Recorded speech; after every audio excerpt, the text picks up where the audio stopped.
Olá, uma boa noite para você. O Edição Brasil de hoje fala sobre os altos salários do judiciário brasileiro. Tem magistrado ganhando mais do que os ministros do Supremo Tribunal Federal, é o que aponta um levantamento do portal UOL, que a gente traz os detalhes daqui a pouco.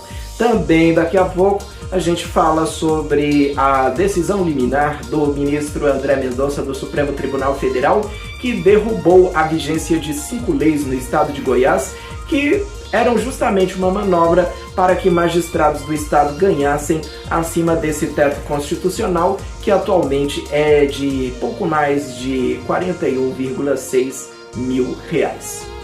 E você vai ver também nesta edição. Parlamento israelense aprova lei que aumenta os seus próprios poderes e enfraquece os da Suprema Corte do país. Operação prende ex-bombeiro suspeito de participar da morte de Marielle e Anderson. E ainda, presidente Lula deve passar por cirurgia na região do quadril. Os detalhes destas notícias aqui e agora no Edição Brasil desta segunda-feira, 24 de julho de 2023.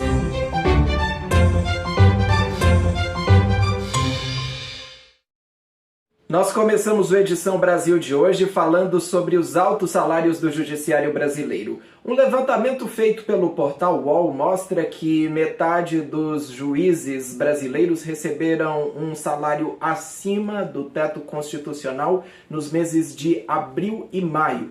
Mais informações com o repórter Emerson Oliveira, que vai conversar com a gente. Boa noite a você, Emerson. Boa noite, Rafa, e a todos que nos acompanham no Edição Brasil. Metade dos juízes do país recebem salários superiores aos dos ministros do Supremo Tribunal Federal. Com base nos dados do Conselho Nacional de Justiça, a média salarial dos juízes brasileiros é de R$ 35,3 mil por mês, enquanto os ministros do Supremo Tribunal Federal têm vencimentos de R$ 33,7 mil. A análise dos dados do CNJ também evidenciou uma grande variação salarial entre as diferentes regiões do Brasil. Os juízes do Rio de Janeiro estão no topo da lista, com a média de R$ 47,2 mil, enquanto os juízes do Piauí têm uma média de R$ 23,2 mil, sendo os de menor rendimento. No período entre 2019 e 2022, os salários dos juízes tiveram um aumento real de 10,5%, ultrapassando a inflação acumulada de 10,3%. Tal crescimento tem sido objeto de críticas por partes de alguns setores da sociedade, argumentando que os juízes já recebem remuneração elevada, e que os aumentos ocorrem em meio a uma crise econômica enfrentada pela população. Contudo, há defensores dos magistrados que acreditam que seus salários são justos e necessários para garantir a independência do judiciário. Em contrapartida, o tema gera debates sobre a equidade salarial e o impacto que a remuneração dos juízes tem na sociedade.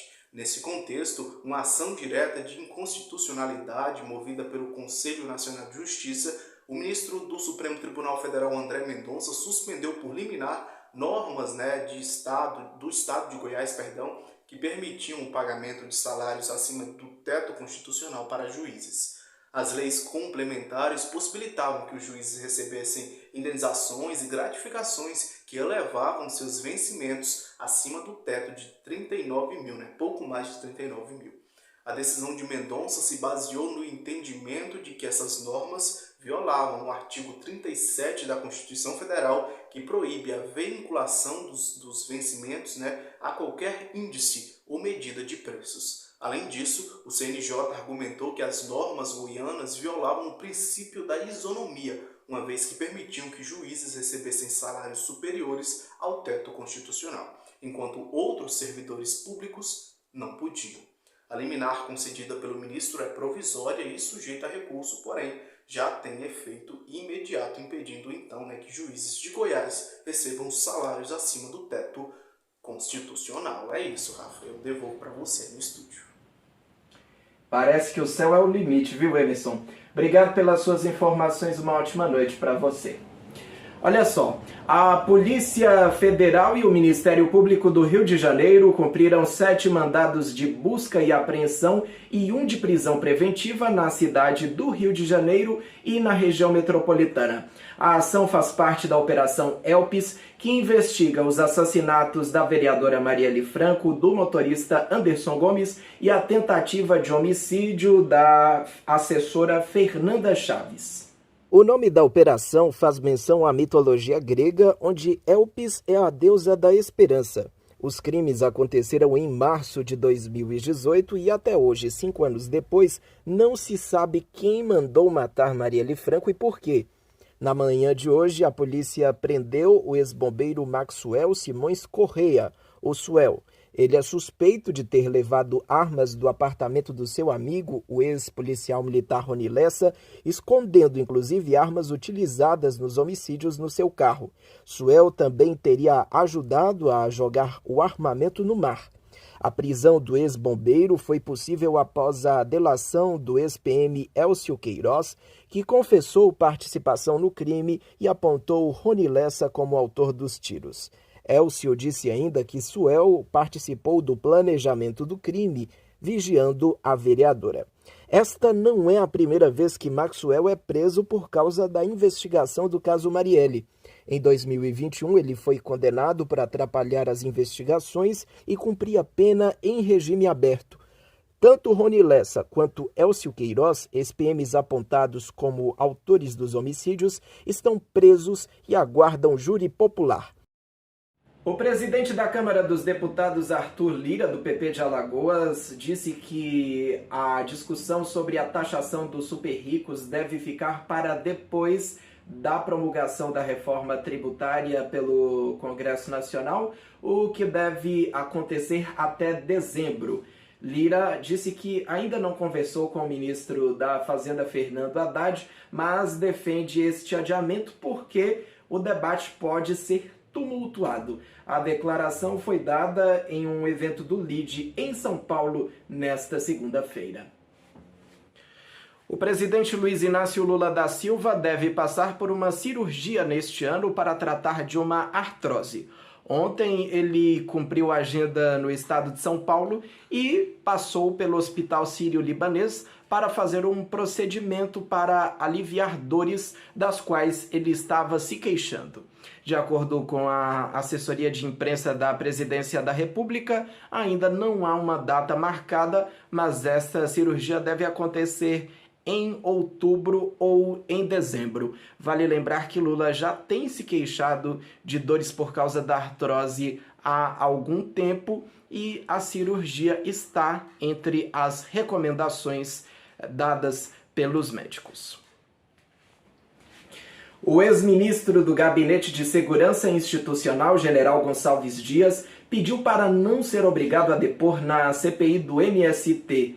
A defesa do general disse ao Supremo Tribunal Federal que não há relação entre a convocação e os fatos investigados na comissão e que o objetivo dessa convocação é criar um fato político com o ex-ministro do governo Lula.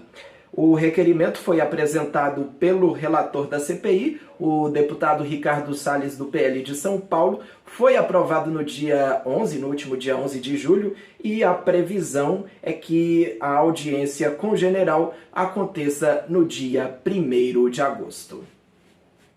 O Parlamento de Israel aprovou hoje um projeto de lei que enfraquece os poderes da Suprema Corte e do sistema judiciário do país e aumenta o poder do próprio parlamento.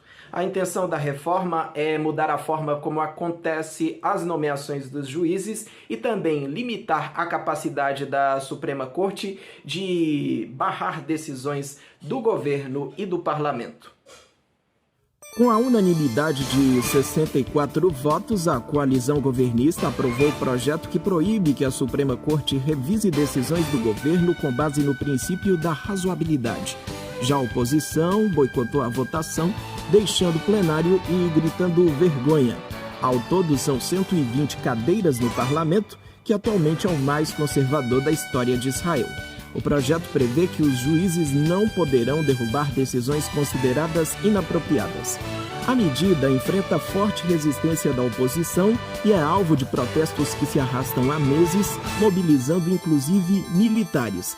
Dezenas de empresas e bancos israelenses convocaram uma greve em protesto à reforma judicial, insatisfeitos com a decisão do parlamento. Manifestantes acusam os governistas de colocar em risco a independência do judiciário e a democracia no país. A oposição acredita que a medida pode abrir um precedente autoritário, colocando em risco a democracia no país e a defesa dos direitos humanos. אנחנו בדרך לאסון. אם אתם תצביעו היום על הצעת החוק הזו, אתם מקרבים את קיצו של צבא העם, אתם מחזקים את אויבי ישראל, אתם פוגעים בביטחונה של מדינת ישראל. אנחנו דבר ראשון רוצים להראות את הכעס שלנו ולשבש את מרקם החיים, כי בדיקטטורה החיים יהיו משובשים הרבה יותר. Já o governo defende que a reforma dará aos políticos uma maior autonomia. A coalizão governista afirma que, atualmente, a Suprema Corte exerce muita influência política. Além da insatisfação da oposição, a situação também chamou a atenção internacional, inclusive do seu aliado mais próximo, os Estados Unidos. O presidente americano Joe Biden pediu que o primeiro-ministro Benjamin Netanyahu busque consenso e que não se apresse com as reformas do sistema judiciário. No fim da manhã de hoje, o porta-voz do Conselho de Segurança Nacional da Casa Branca classificou a decisão do parlamento israelense como lamentável. Vale lembrar que Benjamin Netanyahu está respondendo ao judiciário por acusações de corrupção. O ministro do Supremo Tribunal Federal, Alexandre de Moraes, prestou depoimento hoje à Polícia Federal. Também prestaram depoimento a esposa dele e os 3 filhos. São investigados pela polícia o empresário Roberto Mantovani e a sua esposa Andrea Mantovani. O casal é suspeito por agressão a um filho e hostilidades dirigidas contra o ministro no aeroporto da capital italiana no dia 14 de julho. O casal nega as acusações. E o Edição Brasil de hoje fica por aqui. Muito obrigado pela sua companhia, boa noite e uma ótima semana.